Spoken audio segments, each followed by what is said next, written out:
Welcome to this latest edition of the Real Deal Podcast, The Wire Remixed, episode, Season 2, Episode 10, Storm Warnings. As always, I'm joined by one Robert Sapp. How you doing, Mr. Sapp? Doing well, doing well. How you doing? Pretty good, pretty good. On this Labor Day Monday, as it's, the official end of summer, as I would assume that the entire country will be going back to school tomorrow. So good luck with that. Whether it's virtual or in building, be safe. Um, this episode was directed by Rob Bailey. It was ranked 43rd all time by Vulture, and yeah, Vulture's not giving season 2 any love, so that's not a surprise. And we both know that they don't love Ziggy at all. They have no love for Ziggy, so you knew any Ziggy laden episodes is not going to be highly ranked by Vulture, without question. So you think about some themes and two characters. You had two characters in this episode who are going in opposite directions. Frankly, just lose control. They lose control, and we see the consequences of their actions. Um, we'll see the consequences of their actions, but we'll see, we'll flush out those two characters losing control in specific scenes and moments during the course of the episode. Of course, and talking about Ziggy and Presbeluski over the course of this episode. The opening scene. Speaking of Presbeluski is in the office. Puts on the Johnny Cash, walk the line, as he looks over the evidence board, and then we see the rest of the detail in action, putting things in motion. We see car trackers going on the cars of the madam who works for the Greek. We see Double G and Eton's car getting the tracker as well. So we really get to, in this opening montage, so it's about roughly 2 minutes, we see all the details, some of the details, a lot of the details, hard work paying off as as we only have like 3 episodes left in this season, as we see things make it, we see what they're doing and how the investigation is progressing, and we see for the first time, we see Presbeluski, and we'll see it a couple more times, kind of have his moment of trying to take all this in terms of how big this case is and how important this case is. And I believe at the end of the montage, he says, fucking A. I think he said, that's what I think he said at the end of the montage. This is right in Prez's wheelhouse. He is in his utopia. He loves the minutia of police work. He loves the detail. So this is right up his alley. So that was the opening. That was the opening scene, the montage. A rare, not too many up until this point, not too many opening montages in this show. Normally the montages are at the end of the season, for the most part. So you saw a rare opening montage to start off the show. A lot going on in this like 2 minutes or so, a little bit low. It was a little over 2 minutes long. What were your thoughts? Yeah, I mean, I thought like a lot like you. Like the opening montage is something different. Like not, it doesn't happen a lot. It definitely had happened up until this point that I could think of. And so you knew it was unique in that way. And then also I thought like Prez like as he was looking at that board, he kind of represented the audience, right? Like we had gone through this whole entire thing with the entire police department who had set the whole thing up.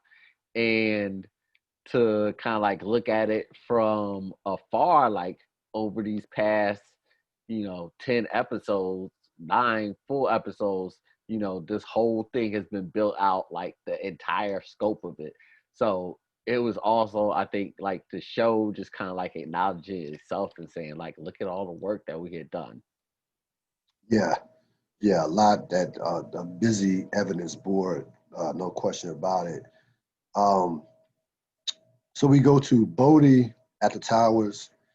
Now, unlike the last time we saw Bodie at the towers, of course they have the new product, Prop Joe product, which is of course that straight off the boat, 100% pure, and business is flourishing. Like the towers are as packed as we have ever seen the towers.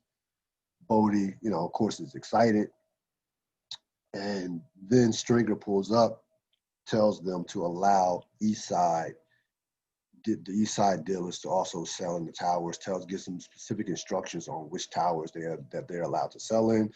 Bodie, of course, Bodie doesn't know anything about the deal that's been cut with Prop Joe and the details behind that. He's not that high on the totem pole.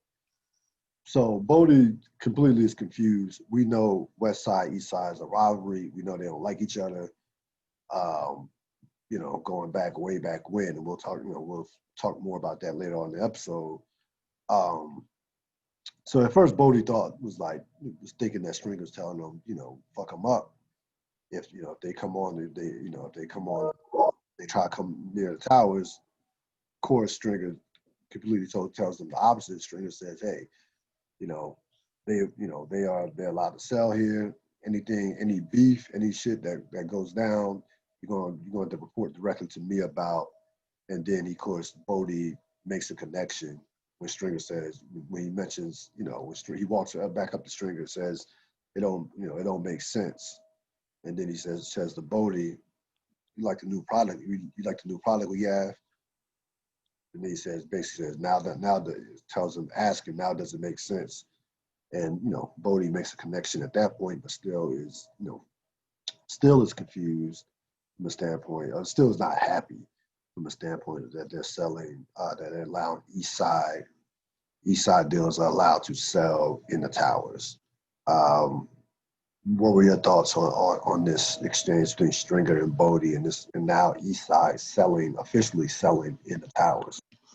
Yeah, this is Stringer's new kind of way. This is his first edict of his rule, so to speak. And so he's kind of coming down into the pit, into down to where the common folk are, to make sure like all his directions are being followed to the absolute fullest. Like this is it, like something that soldiers is really going to be able to understand. But that's why he's down there, to make sure that no matter if you understand or not, this is going to happen. Yeah, that's a good point, because Stringer rarely makes appearances like in the pit or in the towers, and like when he does, it's something important. Yep. For him to make that appearance shows you how just how important that this transaction is, and how important that this deal is. For him to make that type of appearance, I immediately thought about Avon. I was like, what would Avon do? And we'll see what Avon does. But what would Avon's reaction be if he saw this? He got out the car. If Avon was out of jail and saw this, it's just that's what I thought about when I saw this. Like Avon would just lose his flip out. But because we'll see how this transpires over the course of the episode. But when I first saw this, I immediately thought about Avon. We see the detail. We go back to the detail. We see where the main people are going to from in terms of the trackers on their cars. We see what their locations and what have you. The details, of course, they've gotten they're using the FBI's equipment in terms of these trackers. So they're on good footing with the FBI at this point. As we see, the trackers of the Madam, Double G, and they're trying to make connections to locations. What were your thoughts on them on them having trackers on these cars, and them using the FBI's equipment? Yeah, I mean, at first glance, the impression is, oh, they all over them, and they are. But I think, as we'll see through the episode, but even right now, it's like everybody is on a piece of the Greeks, but nobody's putting the full picture together. Yeah, yeah. So you had that going on. Then we move on to Frank, Ott, and Horseface. Now remember, this has been an ongoing thing in regards to Frank um, and his run for the Treasury. Frank is running for the Treasury. Ott is, of course, it's Ott's turn to run. Ott basically tells Frank, like, don't even try to hide the fact that you're running. You might as well just hang up the sign, just put up the signs. I know you're running against me for treasurer, even though it's Ott's turn. It's Ott's turn to run. So Frank hangs up his picture of himself. Frank, of course, says, it's not about me. It's not about me. It's for it's for the checkers. It's for the union. Um, Says is don't take it personal, kiddo, something to that extent. Um, then he says, then when Ott leaves, Horseface gives him a peculiar look, and he says to Horseface, "What do you want me to do? Tell him about where the money comes from?" And then the scene ends. Typical Frank, saying it's not about me, it's about the union, and trying to, just make excuses for why he's doing what he's doing. What were your thoughts? Yeah, I mean, pretty much that was the entire scene until that end. At the very end, he finally gave a little bit of truth in that statement. It's not about the union, not about yada yada, everything that he needs to get done. He said it right there. What do you want me to tell him where the money's coming from? Yeah, yeah. So you have Valchek and the FBI. So Valchek is at his boiling point. We saw him snap. We saw him snap in the office in a meeting with Daniels and Burrell and Rawls in the last episode. Um, so he decides to bring in the FBI. He shows them the missing van. He tells them about the Sabaka case. He's pulling out all the stops, and he of course he's obsessed with Frank Sabaka. He wants, he still holds that grudge and still, wants Frank Sabaka. Doesn't even, of course, is not even looking at the entirety of the case, and doesn't, doesn't even care that the case, even though that the case is bigger than Sabaka, not even worried about that. He's focused on specifically Frank Sabaka. What was your thoughts? He tells them that the van was missing, but he didn't report it because it would have reflected bad on the department, which is him. It would have reflected bad on him. So he gets the FBI involved from that standpoint. What were your thoughts on Valchek pulling these strings and getting the FBI involved in this? Well, I mean, my thoughts is kind of like what we talked about at the very beginning of the season. It's just like, um, you know, uh, being an engineer of your own self destruction, right? Like, uh, um, Sabaka, Frank being who he is, stole the van and then kept poking the bear, poking the lion, so to speak, with the picture being sent every single time. And so, what this scene said to me is, because of that, Valchek has never been able to like calm down off of it.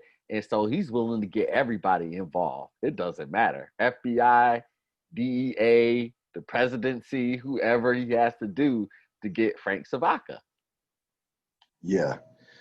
So yeah, I mean, at this point, especially he was pissed off, especially at that last meeting they had, when Pearl and Burrell basically ignored him from a stand, didn't ignore him, but basically said like the case is bigger than Frank Zabaka, and that just that completely set him off. So that added to the fact that added to the reason to the fact that he doesn't like Sabaka anyway, from that standpoint. So you have Bodie and Cheese. So of course we know Cheese is with Prop Joe. They are in competition for fiends that at the towers. Bodie does a deal with Bubbles, and he outwits the East Side drug dealer from that standpoint. And gets the deal, and gets Bubbles to buy his product. the dude goes back to Cheese, lets Cheese know, and then Cheese basically says, you know, a West Side dude can make a drug sale without sticking a gun in somebody's face, and then you have Cheese and Bodie kind of going back and forth on the Tower territory. What are your thoughts on that? Yeah, good interaction. Um, kind of two new crews, to the top lieutenants, kind of going back and forth. Just a really good scene. Yeah, yeah. You know, Bodie. Yeah, Bodie basically is saying, you know, even though he doesn't like East Side, he's saying, well, you know, we can't go at y'all one way. Then we're going to definitely definitely going to outsell y'all while we're on the tower in the towers. Yeah, Prez, Freeman, Herc, and Carver bringing in equipment. You have Herc and Carver bringing in equipment inside the detail. Um, they Now Prez and Freeman are doing some work on the computer, and they are barely acknowledging Herc and Carver at all, especially Freeman. Like they were just completely focusing on what they're doing. Tell Herc and Carver, you know, Freeman tells Herc and Carver, easy, you know, take it easy with this equipment. Is you know, it's fragile, and basically Freeman sends them out to do some other work as far as some other parts of the case. Again, a continuing theme where Herc and Carver, just don't realize the value of the casework that they're doing. They continue to feel undervalued. By the detail overall. Then you have the FBI comes in and meets with the FBI comes in and meets with Daniels, and then before Daniels can get a word out of his mouth, he had a surprised look on his face, certainly not expecting that visit by the FBI. What were your thoughts on this scene? Yeah, yeah, that was a lot. So the beginning of that scene was what? When Hurricane Carver was bringing in some equipment. Yep. And I was just going to echo exactly what you were saying about how this is kind of par for the course for them, always feeling underappreciated and never actually seeing the value in the police work that they're being asked to do. So I was just going 100% agree with that. As far as the FBI coming in there, it's interesting because uh, the detail has built up most of the case, and now the FBI is coming in, and so you would think when the FBI is coming in, it's going to increase the level of efficiency, or of effectiveness is probably a better word, of the detail, and we'll see It was, from this point on, but yeah. we'll definitely see how that plays out. We go to Butchie's bar. So you have Butchie's bar. You have Omar comes in later. Before Omar comes in, you have Butchie talking to a couple of his patrons about Frank Matthews, who was a legendary drug dealer who he said, brought some of that French Connection heroin down from New York, and got rich off that. Basically going back to the East Side, West Side, and I brought this up earlier about how far back East Side, West Side rivalry went in Baltimore, and it goes back, to that time with Frank Matthews, and even so you have Butchie giving you a little history lesson on the drug trade in Baltimore. Then you have Omar comes in, and as soon as Omar comes in, he greets the dog. The patrons look at Omar as to say, not to be somebody who obviously they know his reputation, so they take a quick glance and then go back to drinking their beers. And then you have Omar give Butchie some money for his bank. We find out that Omar and Butchie are very tight. Find out that Butchie is Omar's bank. Butchie encourages Omar to back off, considering how much money he's made over the years. And Omar basically, just shuns him aside and says, back off to what? So you had some more flushing out the Butchie and Omar relationship, and a little bit more some information on, you know, Butchie's kind of like his role and his his knowledge of what of the history of what was going on in Baltimore and the drug trade. So I thought it was I enjoyed this scene from that standpoint. What were your thoughts? Yeah, it was great character development. Um, Giving us kind of like an idea of um how valuable Butchie is without like going into a lot of exposition about it. Just by him being able to talk about like the depth of knowledge that he has about the city, and for we know Omar, there's very few people Omar's going to listen to, and for have him have this interaction with Butchie that is almost mentor mentee type of deal. Like we know he's keeping his bank for him, so that's a big deal. So anyways, seeing that level of trust, you know that Butchie's a big deal already. Yeah, no question about it. So we go to Ziggy and Johnny 50 loading the stolen cars and making it seem like it was done it making it seem like that it was not connected to the union. Ziggy, of course, has been typical Ziggy from the standpoint of, he's supposed to be, it's at night. Johnny 50 is cutting open, using the bob cutters to cut open the gate. He's doing his job. Ziggy's playing, is driving the car and playing the music as loud as you can possibly be. Johnny 50, of course, is nervous, telling Ziggy, turn the music down. Ziggy, of course, says the epigraph of the episode, and then we proceed to see how how Ziggy and Johnny 50 pulled this off just brilliantly. I mean, in terms of the plan, we talked about that last episode, how well thought out of a plan it was. What were your thoughts? Yeah,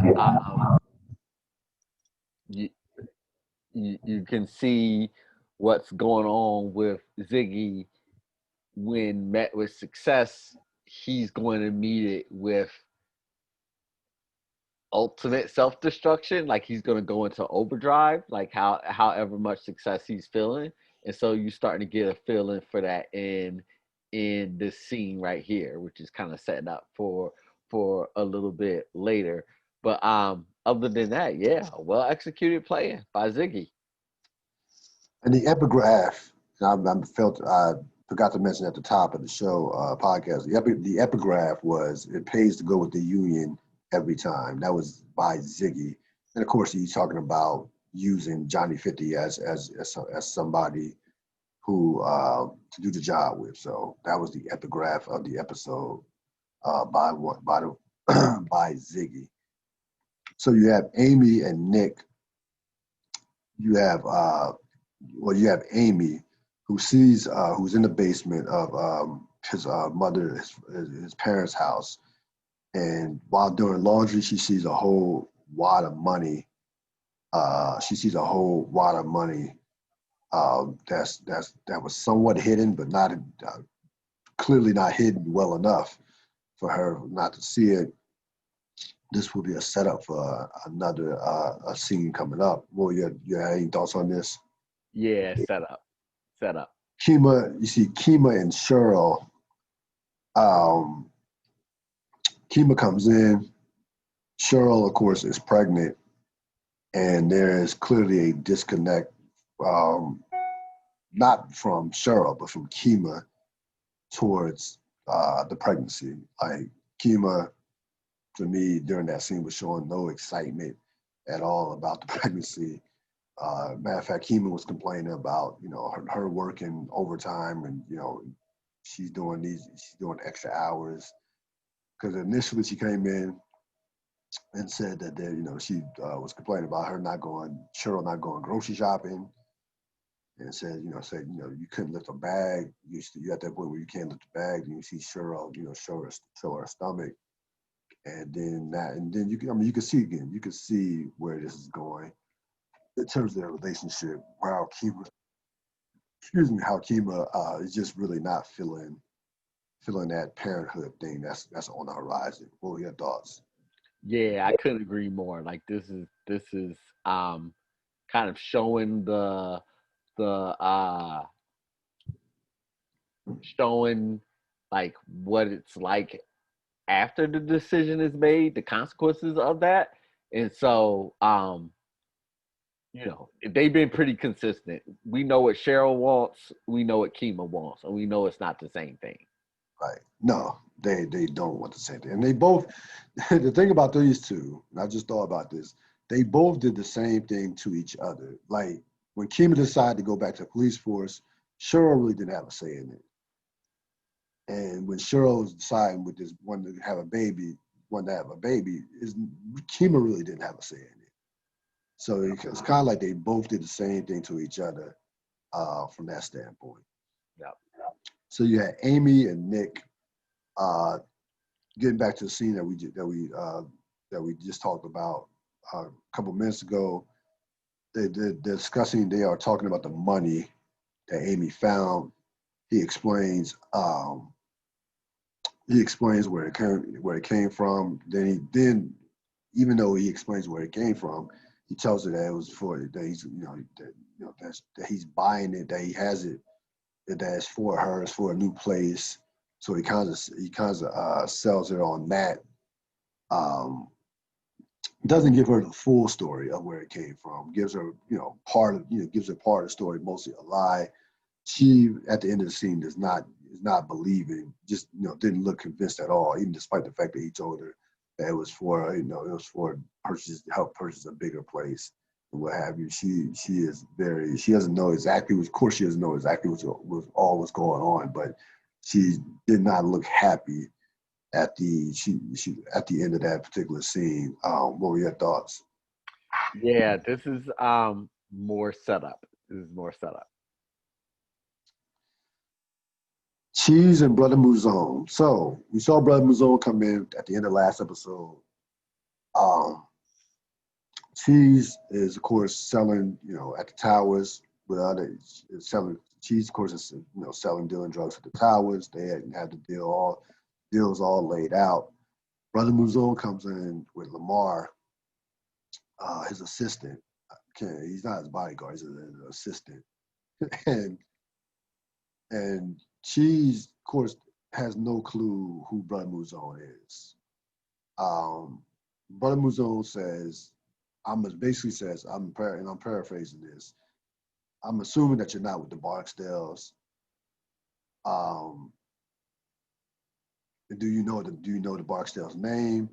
He says, yes. I know that name. That name rings out. So does mine.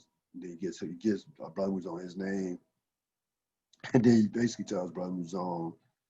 Brother Mouzone basically says you need to take your ass. If you don't work for the Barksdales, so you need to take your ass across the street, across Charles Street where you belong. And then one of Cheese's boys was about to jump. Then Cheese stops his boy and says, he doesn't know what this is. He doesn't know what this is. And then Cheese proceeds to try to punch Brother Mouzone. Before you know it, Brother Mouzone puts one in his shoulder and then proceeds to tell him that was just basically a warning shot. The next one will kill you. And Cheese walks away, and Brother Mouzone says, "Good day to you, sir." Um, just a brilliant scene, like so much. Like this dude is telling you what's in the chamber afterwards. So it's clear that he makes his own. He's trained. This guy's a trained killer. He making his own bullets basically. And the first one, what do you say, pellets in plastic. So the first one, so he went into that. He went into that knowing that he's probably going to have to shoot this dude. That he's going to probably shoot somebody, like and ready to shoot somebody. There's so much going on in the scene. And by the way, Bubbles was watching the whole thing as usual. Bubbles sees everything. Everything. We pops off Bubbles. Bubbles was like the Inquirer before the Inquirer. Bubbles TMZ before TMZ. Bubbles sees everything as it's happening. What were your thoughts on the real introduction to one Brother Mouzone? Yeah, that's a perfect way of saying it. This was the for real introduction of Brother Moose. You saw how fierce and ferocious he was. Um, I when I was watching it this time, I was looking at it and I was like, man, like this is how you build like another iconic character. Like this is how you do it. Um, yeah, just fantastic writing, fantastic acting all around. This is how you create a classic character. Yeah, yeah. So now we all know that Brother Muzone was sent down, hired by Avon from New York, and this was the result of or Stringer, saying he needed some muscle, and Stringer clearly had underestimated how quick Muzone would get there. Um, so this like right now, so Avon, I'm assuming that word must have got back to Avon that Eastside was in the towers, because I like they didn't have that, because clearly Stringer hasn't told Avon. Stringer hasn't told Avon about the deal, about them doing the deal, and about the fact that Eastside was selling in the towers. So somehow word must have got back to Avon that they were selling in the towers, or he just automatically was told to go. He probably was. I'm assuming that he probably was automatically told to go to the towers. Yeah, yeah, I agree with that. Yeah. Either way, this was a product of Stringer miscalculating a message that went to Avon, a message through Brianna. Because remember, it was through Brianna at first. Brianna was gave Avon the message through Stringer. So this went horribly wrong for Stringer from that standpoint. Um, you had the FBI, Daniels, and Perlman. They discussed the case. They agreed to work together. Of course, they bringing in, FBI has extra manpower, extra advanced equipment that of course that Baltimore, that the Western, or that they just don't have in the Baltimore County or Baltimore City. So we talked about that earlier. Um, I when I first saw this way back when, I did not remember this scene in particular, but it seems like they were. It seems like they were like we're on the same page. Did you get that sense in this scene?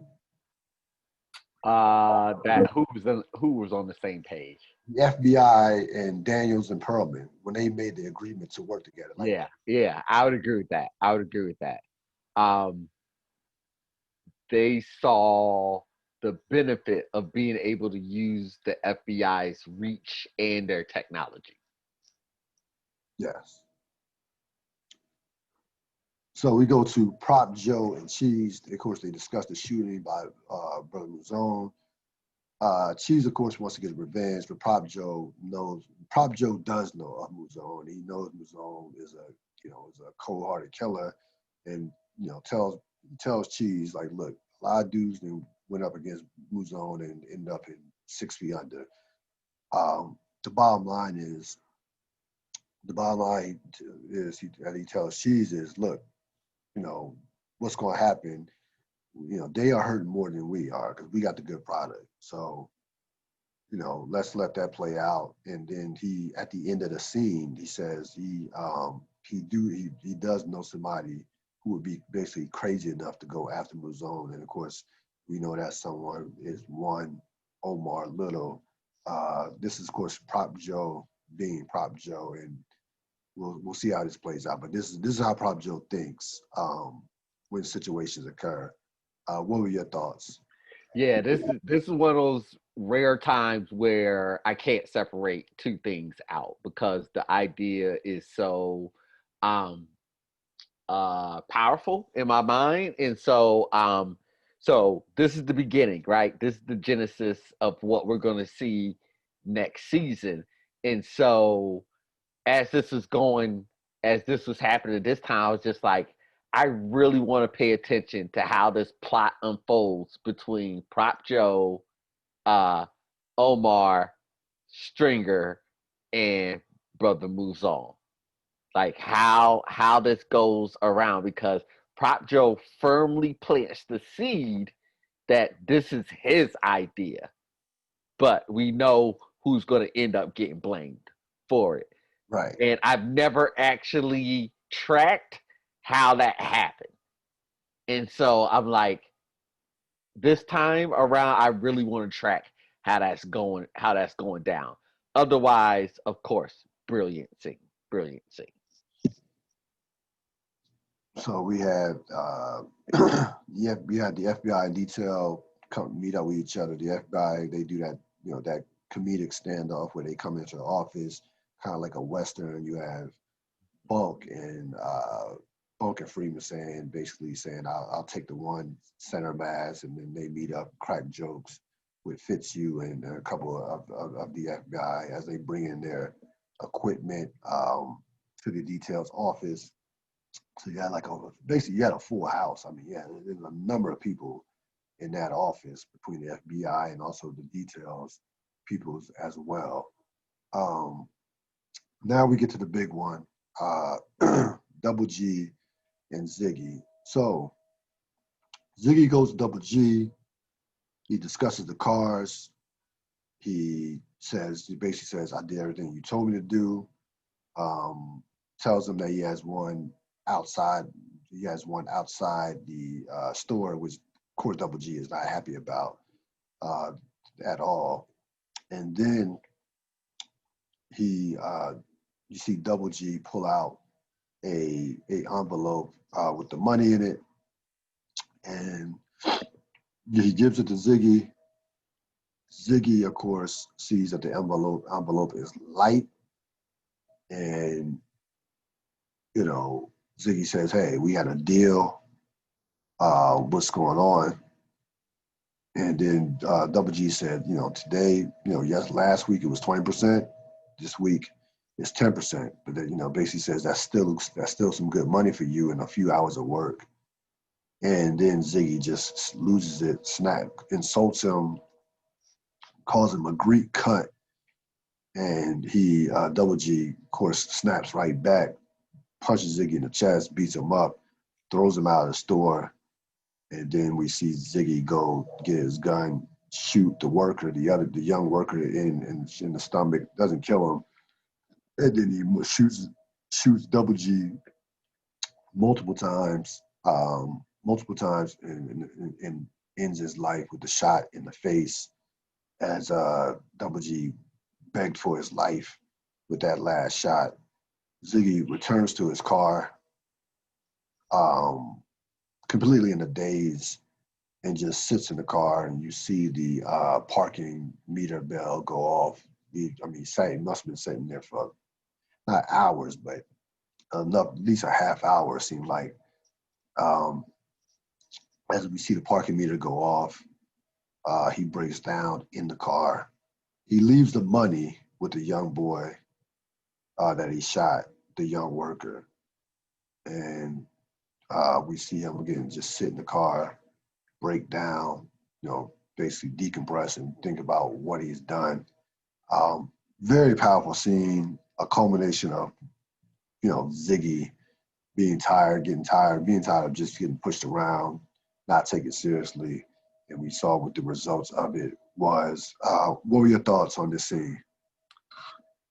Yeah, I don't have enough thoughts about this scene. It's a combination of a fantastic character arc over this entire season, taking us from a character who we didn't know at all, and then who the only thing that we knew about him was he was a laughing stock, to a deeper character who has relationship issues with his father and issues with his family, and then to put us in this situation where in this this moment where you know Ziggy's doing a horrible act, like you actually feel for him.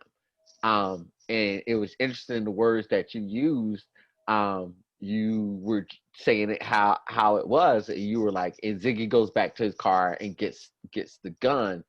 And spoiler alert, I mean that the actor who played Ziggy is my MVP for this episode, and it's not even close. MVP acting for this entire Yeah, he did. He did his it thing. was D'Angelo. I mean, like this. This is Ziggy. Ziggy's the act. Yeah, the actor did Ziggy. These next two episodes, he's a force. He's a force.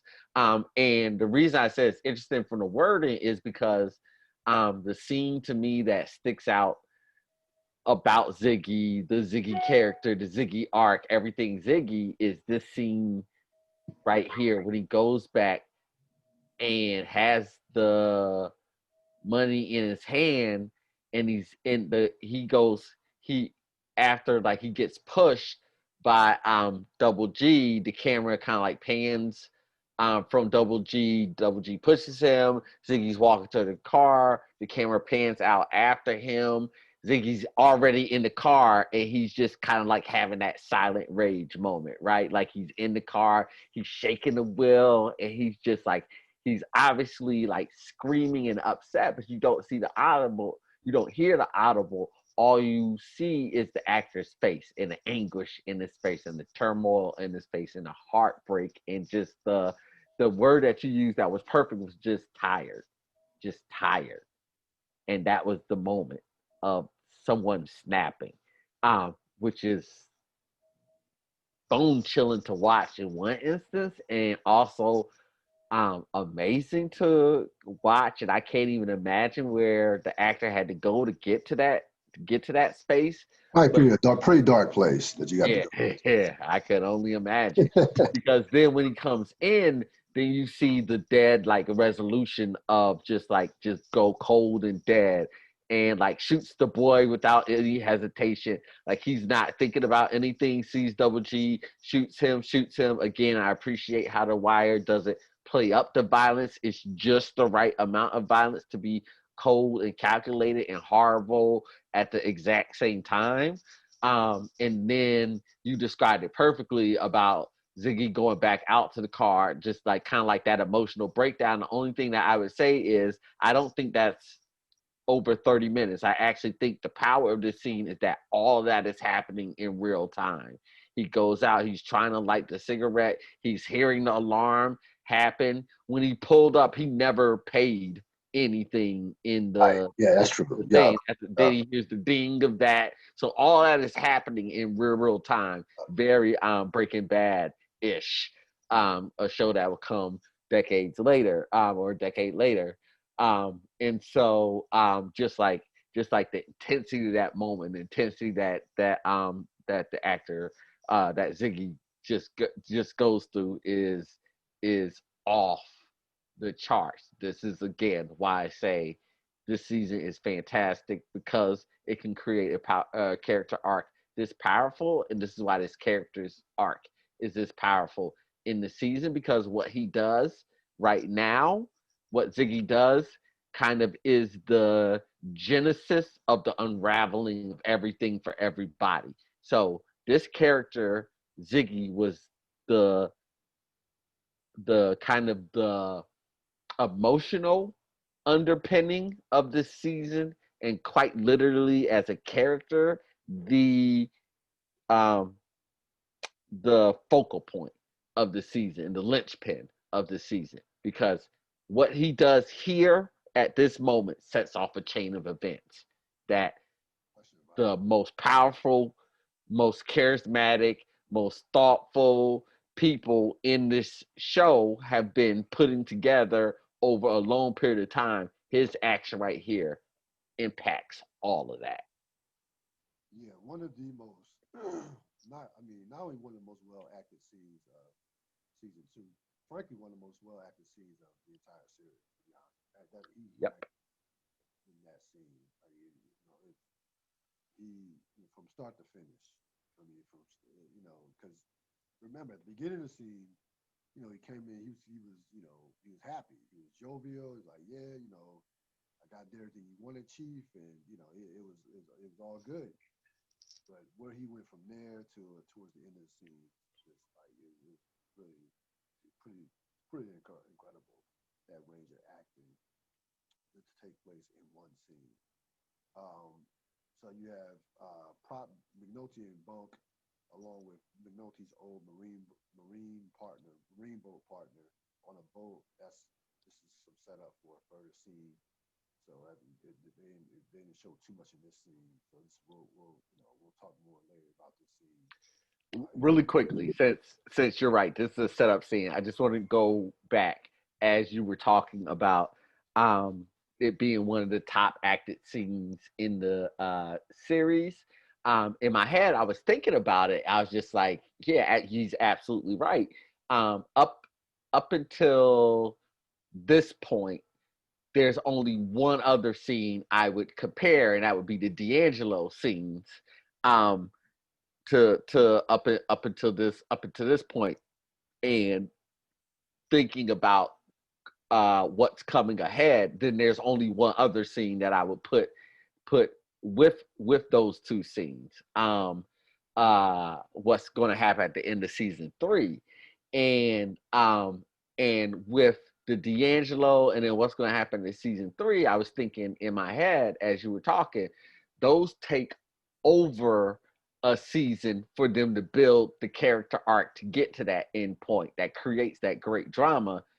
With the Ziggy character, they did it in 10 episodes with this character, right? And so, like, that makes it even more impactful because of the amount of time. The only things that will compare to this will be season 4. And we're going to set season 4 is just going to be a master class of everything. They put everything together in season 4. But up until that point in time, in terms of a character we just meet in the beginning of the season to his character arc ending in that very same season, nothing more powerful than Ziggy.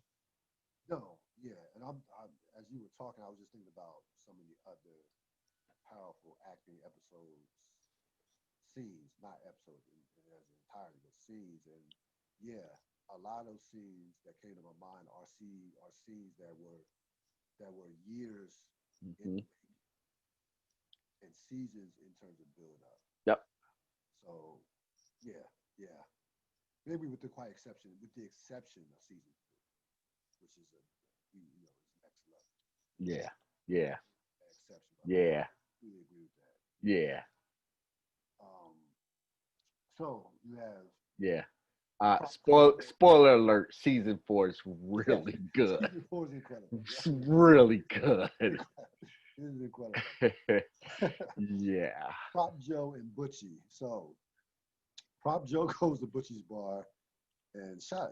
Man, first of all, before even they started talking, the first thing I looked at was those wings and those wings. Yeah. Ain't no wings That like good stuff. that. I was like, man, like, like Butchie's wings. Like, Yeah. so of course, Prop Joe had to give him some wings before he could, before he can get to the conversation. Um, so that Prop Joe and Butchie are talking. That's what it was like in the early 2000s. Yeah, You yeah, went to your, we you remember. went to your Yeah, corner store to get some yeah. good wings. That's how it was. That's how How it that used to be. Mambo sauce, if you're There indecent. you go. Come on Yeah, now. yeah. So Butchie and Prop Joe are talking. Butchie tells Stringer that, excuse me, no, Prop Joe tells Butchie that Stringer wants to parlay with Omar. Butchie, of course, doesn't trust it because he doesn't trust the Barksdales. So you remember now, getting back to early in the season, yes, early in the season, because I forgot how long the season's been. You remember Butchie was dealing with Stringer with the whole trying to get Avon's sentence cut and set up to him. And so he said, Butchie basically said, look, back then when they asked for help, it made sense. This time, it doesn't make sense. So Butchie's an OG. He's been in the game. He's no fool by any stretch of imagination.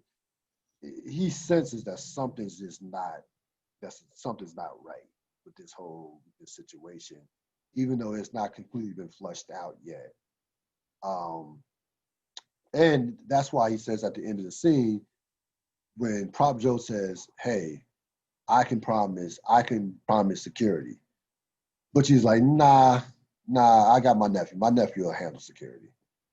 So I love the scene because you saw two old chess masters, old heads that's been in the game a long time that are hard to bullshit each other, or almost impossible for them to bullshit each other. You saw them kind of going back and forth, trying to read each other, trying to fill each other out, especially from Bushy's perspective. He doesn't trust it. What were your thoughts? Yeah, all of that is 100% accurate, but then again, Cyril, I'm asking right now, and this the thought process. I mean, this is all about setting Omar up. And so how deep is why would Butchie accept any part of this? Like he knows the Barksdales, he knows Stringer. And so like this is I'm keeping my eye on Yeah, things like this yeah, really closely, and I'm really going to connect all the dots this time.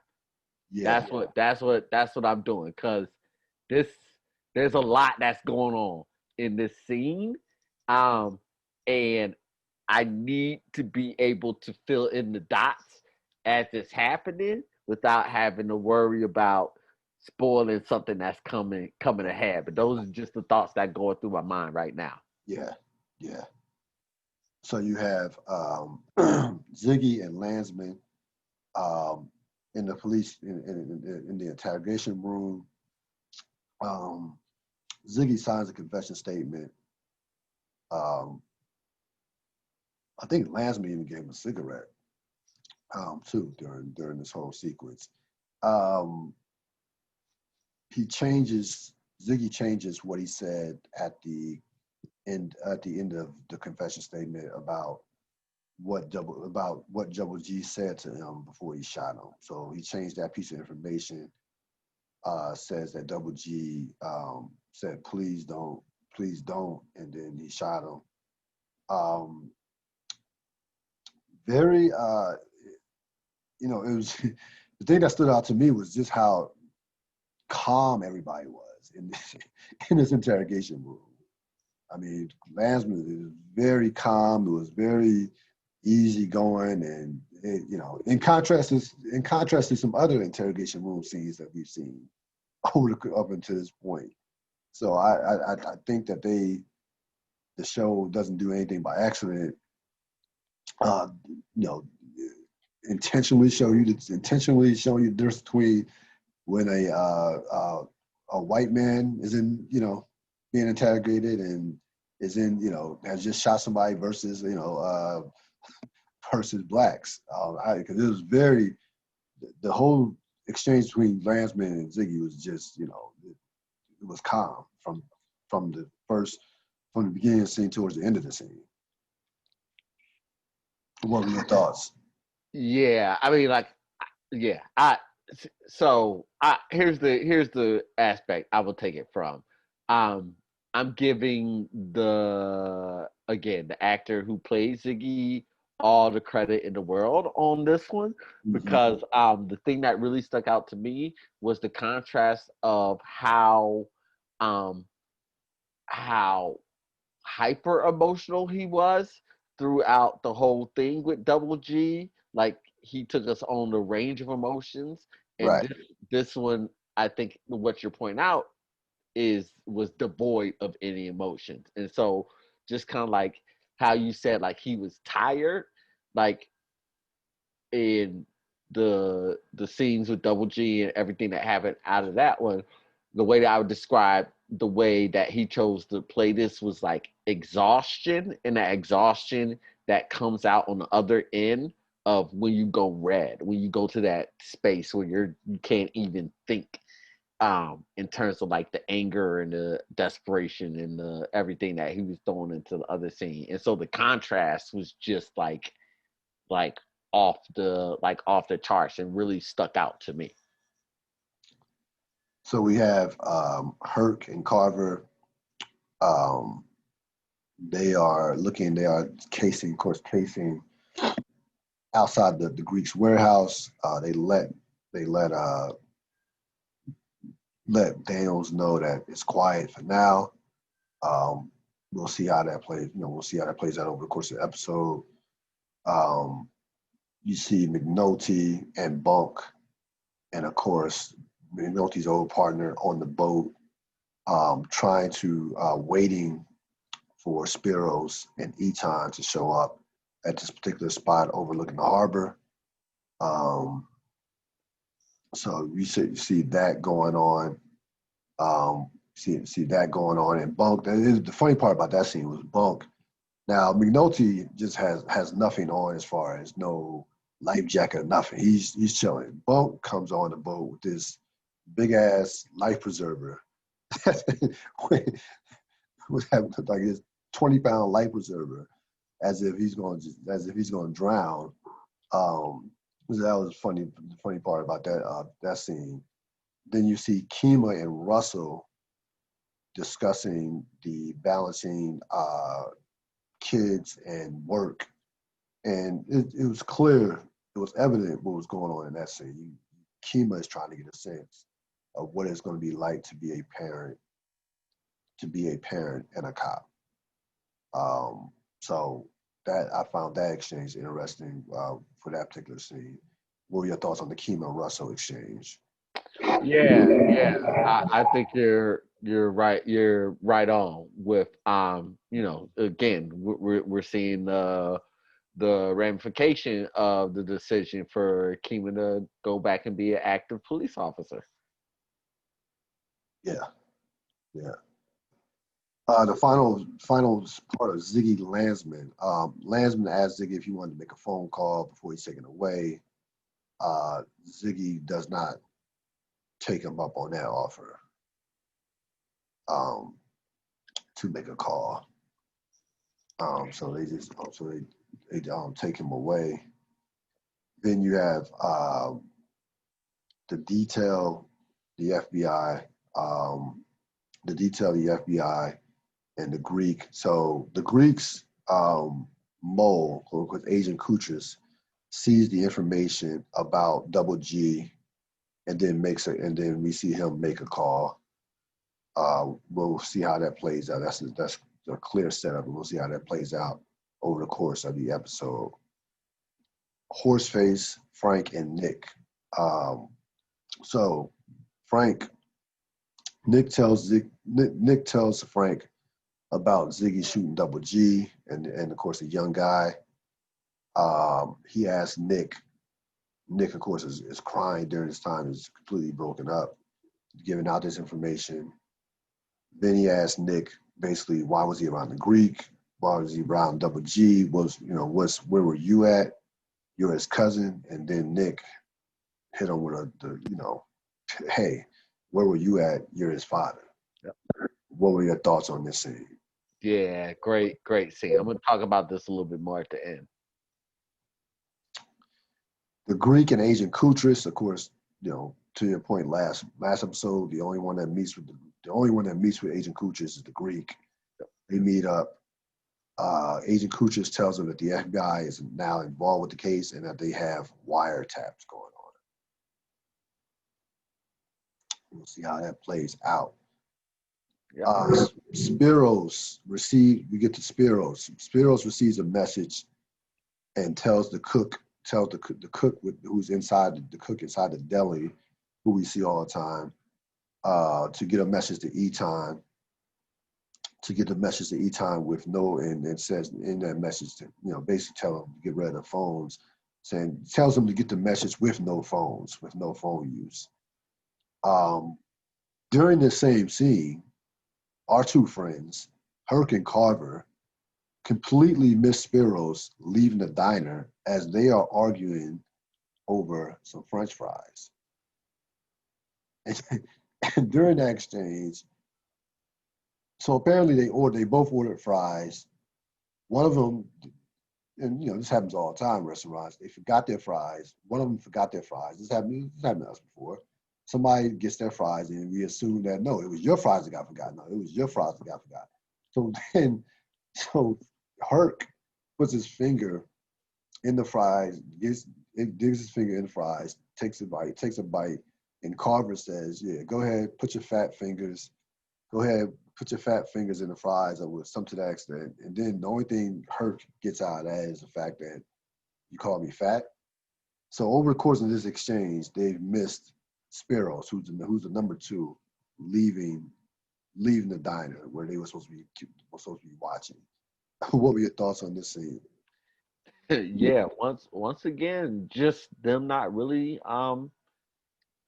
growing up, right? Like them being able to um what we were talking about, like acknowledge like the importance of their role and the importance of what they're doing in the investigation. And literally, like as you were talking, the words that just popped into my mind was just like every little detail. And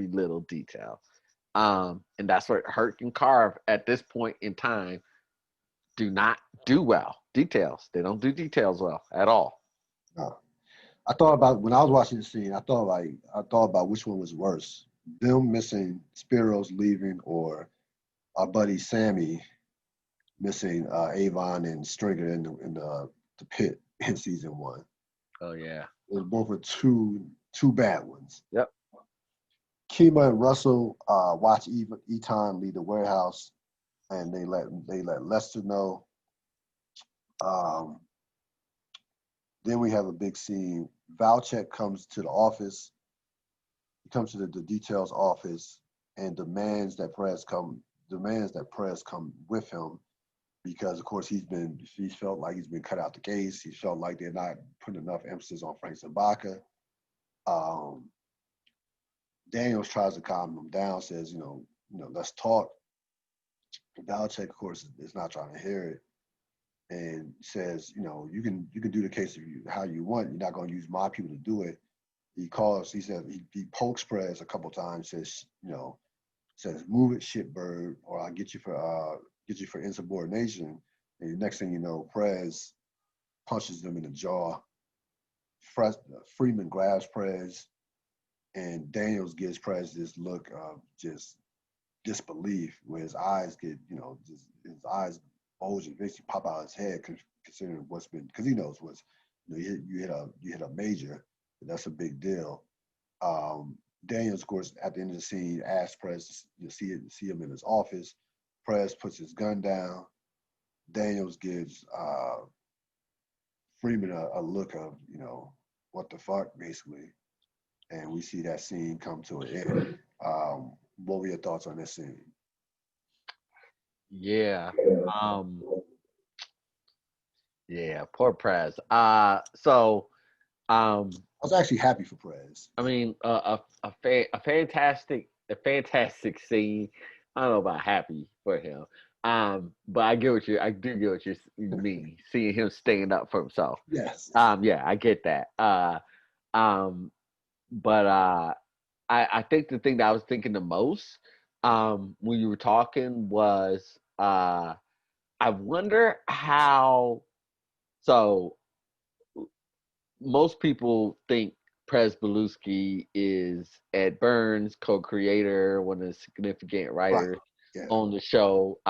Is is his character, because Ed Burns was famously both a teacher and a cop, um and that will mirror Prez. And so I was thinking, as I was looking at this, I was like, if I wonder if they knew when Prez does this big mess up, like what his arc over entire seasons were going to be, and if it was closely related to like Ed Burns' like experience, like was Ed Burns this much of a screw up? Because what I was thinking was, this is such a deep narrative that they're writing for Prez at this point in time. Like we saw season one, now we're seeing what's going on at the end of this season.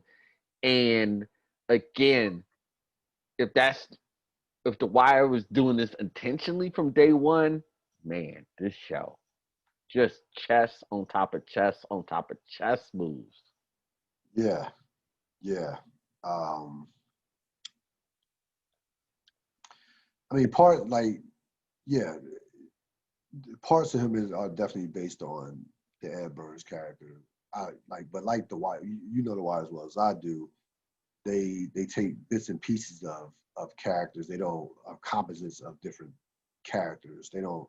It's not necessarily unless you were talking about somebody like Bubbles or there's a couple other characters. Not necessarily. They don't necessarily do one character and tell the entire story of one character and put them into The Wire. It's probably bits and pieces of a lot of characters. But it certainly wouldn't surprise either one of us if they were thinking that far ahead in terms of what direction they were going to take Prez's character for the rest of the series. Um, yeah, I mean, I felt good, and I felt good with Prez for standing up for Valchek, but I also felt um, I was also like, damn, all this dude wanted to do was police work at this point. Like, that's what my thought was like. Just lead this dude. He just wants to do. He enjoys doing his job. And Valchek, you were just basically fucking that rhythm up. So that's why.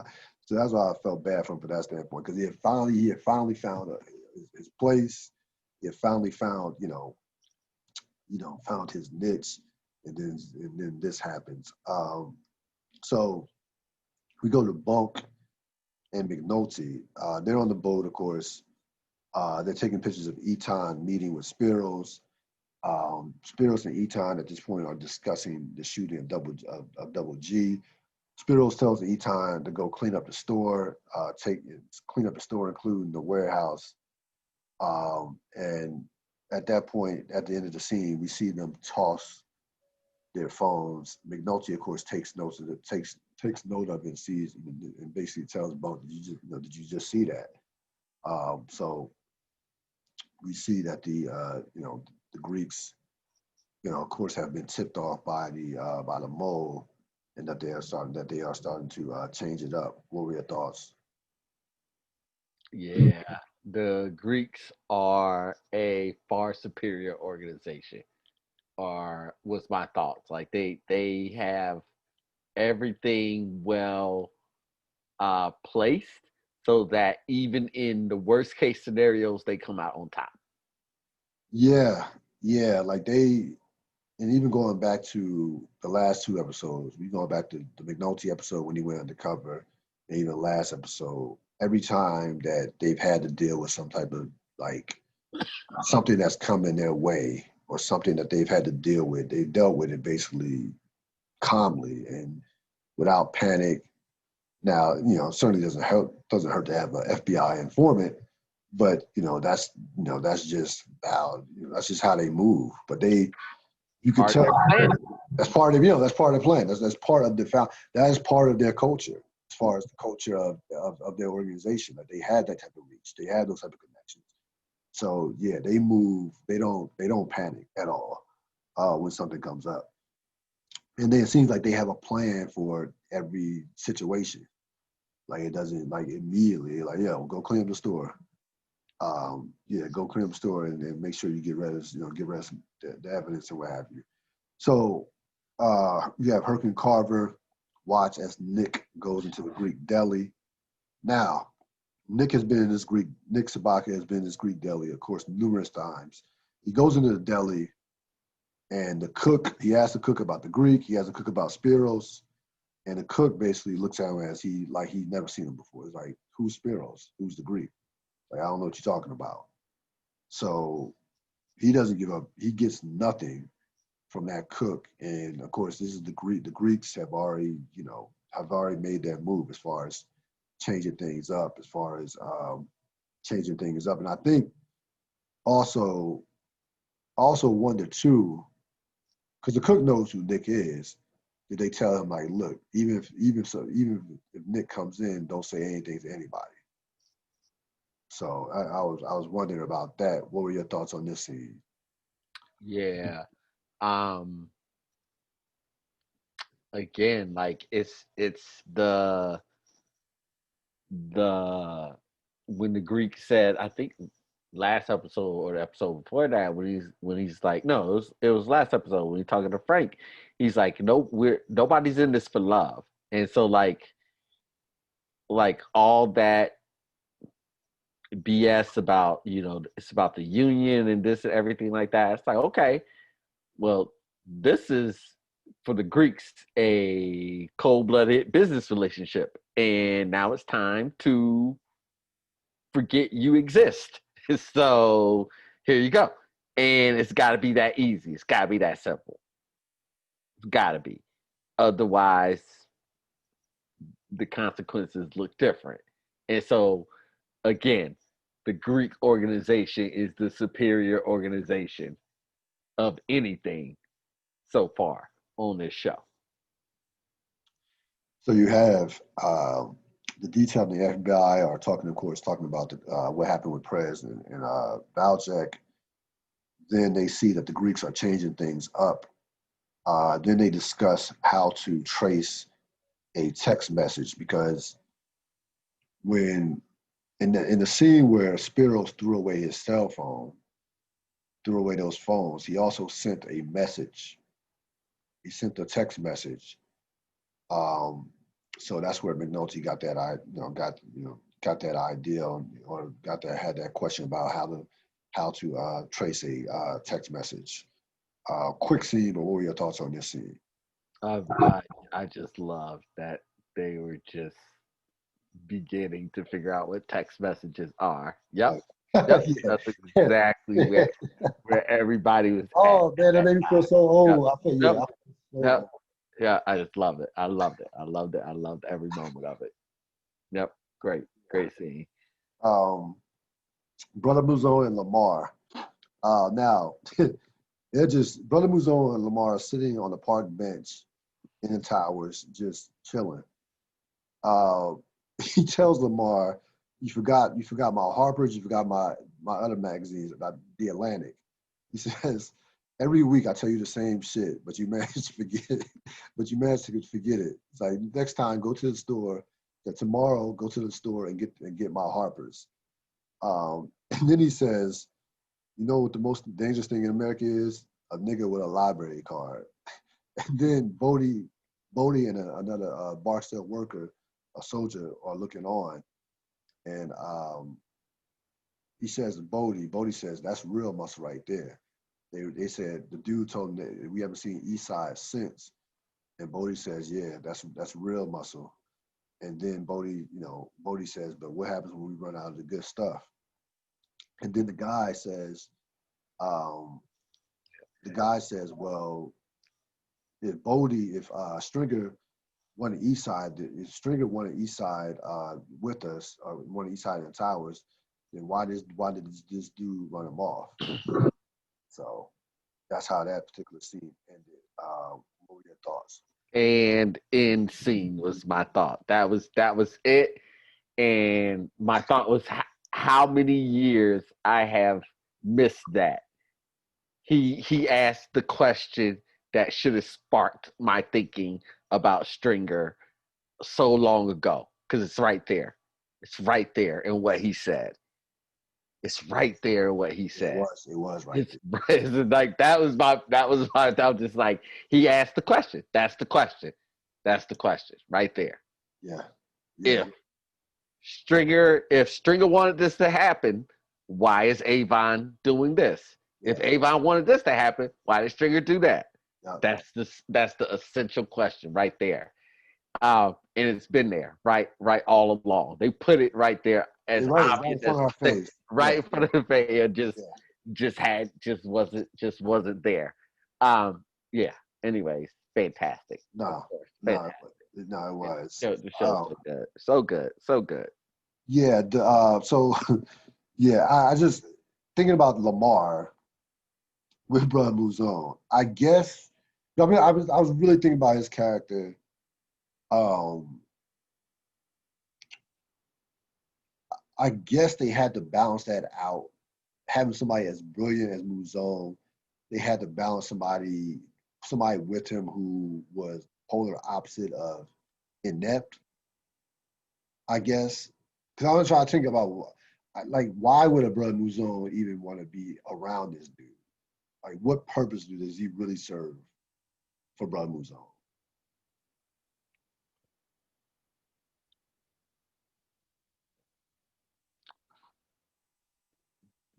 You're asking me that question?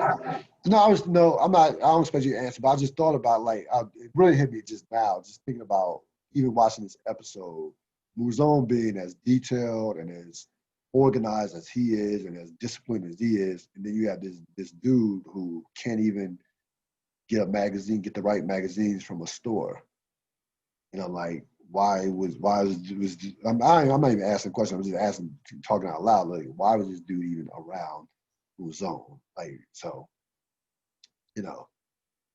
I guess they had to balance Muzon's brilliance out with this dude who just was the polar opposite. Um, the details, Daniel and McNulty. Um, you see McNulty giving them coordinates of where Spiros was at earlier when they were when Bonk and McNulty were looking at Spiros and Eton speak.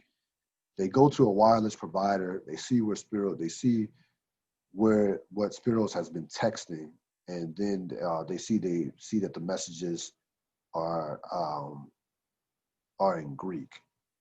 Now, a lot going on in this short scene that foreshadows, and I didn't realize this, that foreshadows some things that we're going to see in season 3 as far as technology. What were your thoughts on this quick scene? That was going to be my exact point. I appreciate this scene because it acknowledges that they know that there's existing technology that's coming up that they're going to have to deal with. Like they're not going to pretend that yeah, we had to go from beepers to these burners, and now to burn to people create self like that. Like we of course were very much alive during this point in time, and we're very much in the time and space to be watching how quickly technology was moving at this point in time, particularly Right. around phones and everything like that, and how people were connecting and contacting each other. And so yeah, I appreciated the scene for acknowledging, yeah, we know there's existing stuff that is, by the time we even get this season out, is going to be old. We know it's coming. So we know we're gonna have to acknowledge it and deal with it. And exactly what you said, they do deal with that in coming seasons. So you have Nick and Prissy. Now, I'll give you a little backstory on Prissy. You see, because this is the first time we saw her character. Prissy was the girl who Ziggy used to date, and the one who Maui said that Ziggy had gotten that Ziggy lied about, that Maui lied about that he had gotten pregnant. So Prissy and Nick are on a merry-go-round. They're both drunk. Um, looks like they were drinking some brandy or something. It was like a bottle or something. It was some type of whiskey. They're both drunk, telling Ziggy stories, and she was like, "Didn't he always do dumb shit?" as they were crying and laughing at the same time, and they told a story about how he was supposed to go get this particular liquor. He came back. Then he came back with something that I hadn't heard in about 20 years. Boone's Farm. Good old Boone's Farm. Um, so they're telling Ziggy stories.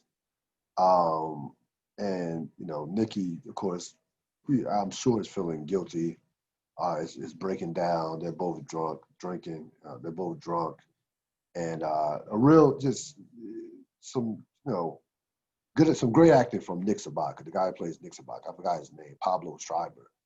I thought he did a tremendous job in this particular scene. Or really throughout the course of the episode, to be honest with you. But this scene, uh, you could tell how guilty he felt about even having Ziggy in some way involved in some of the things that Ziggy was involved with. What were your thoughts on this? Yeah, I mean, like everything you said about like how Nick Sabaka was feeling is absolutely true. As you were talking, another thought came to my mind was just like, you know, we have uh two perpetual screw ups in Presbelusky and in Ziggy. Ziggy. Yeah. Um, and you see how one is taken care of versus another, Right. right? And so just as you was talking, that just like flashing into my head. But yeah, excellent scene, well acted. So we see the detail in Perlman. No, I just skipped it. We got Russell. Russell. So Russell is in sleep. She gets a call in the middle of the night from Kima letting her know that we're going to do some raids. Russell, of course, rushes to get a babysitter for her kids. Um, we'll see how that plays out. This is an absolute setup for next episode. To be honest with you. So then we have the detail in Perlman. Perlman says the judge wants to know how much longer. Judge wants to know how much longer that this case will be. So they're starting to get some pressure from that standpoint about not so much closing this case, but just want to know how much just want to know how the case is progressing. Um, we go to Sergey and some of the Greek soldiers, some of the muscle begin to clean out Double G's store. They're taking files, taking away files and other key evidence. And as that is going on, you see Freeman in detail typing up search warrants.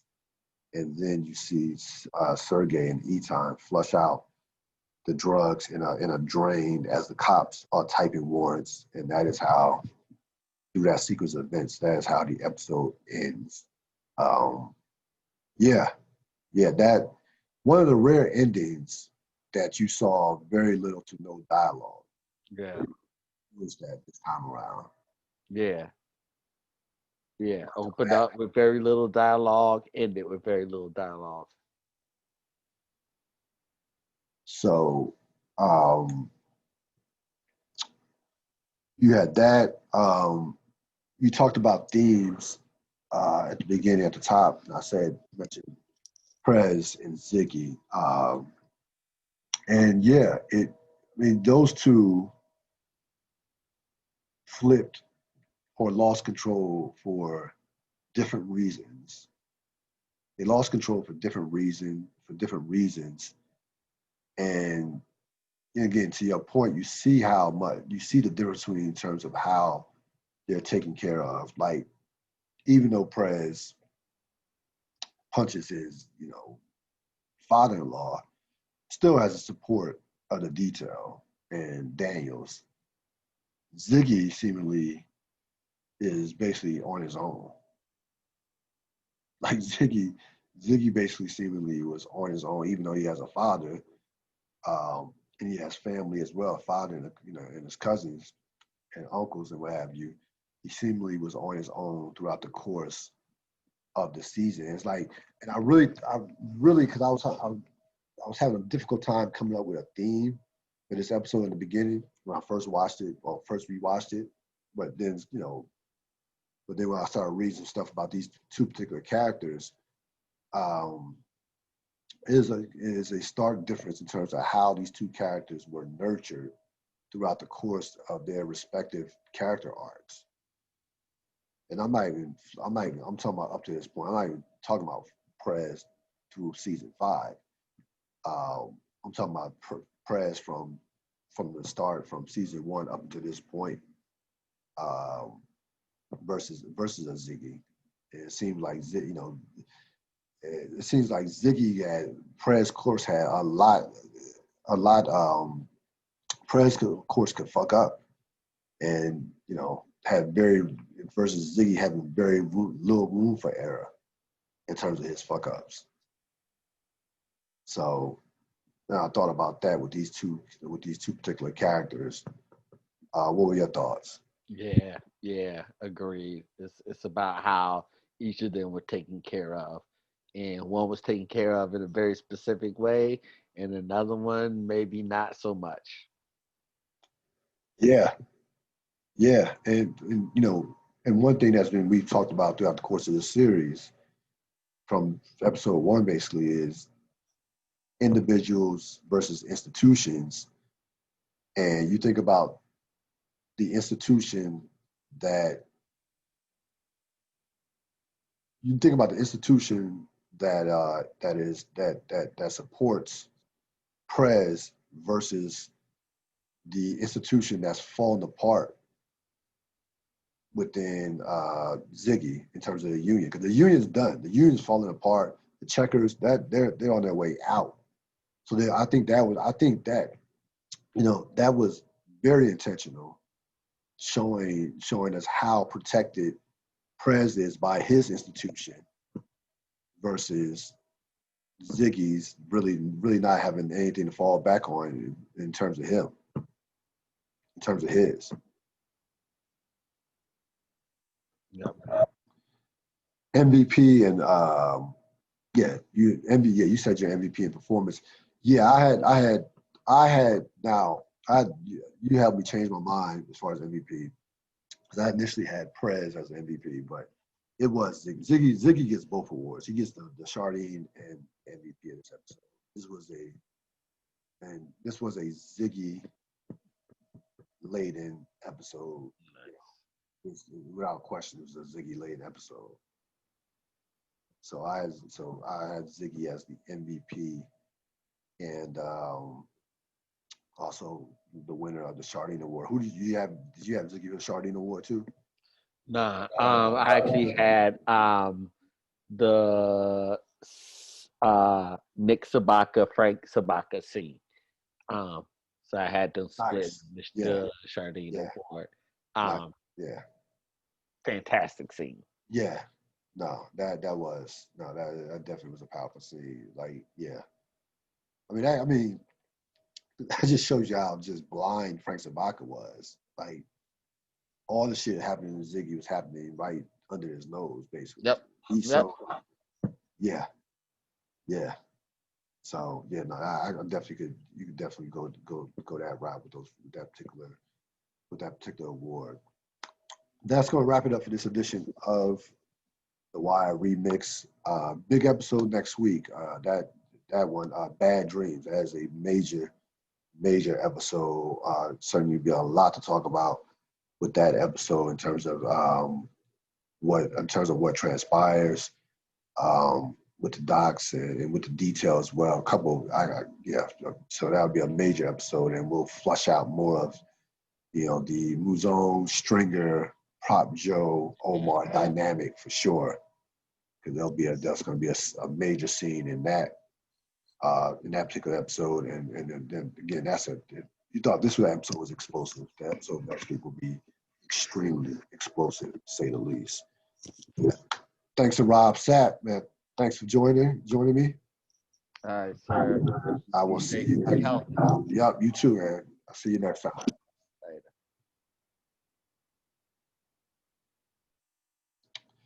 It's going to wrap it up for this latest edition of the Real Deal Podcast. Of course, this podcast will be up before the night is over on YouTube,